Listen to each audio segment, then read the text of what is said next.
Nuts choco cake ఎలా చేసుకోవాలో చూసేద్దామా?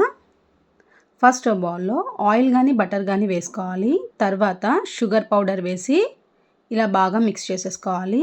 నెక్స్ట్ 2 ఎగ్స్ చేసి మంచిగా బీట్ చేసుకోవాలండి.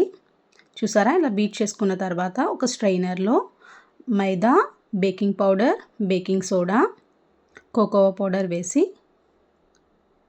ఇలా మంచిగా జల్లించేసుకోవాలి.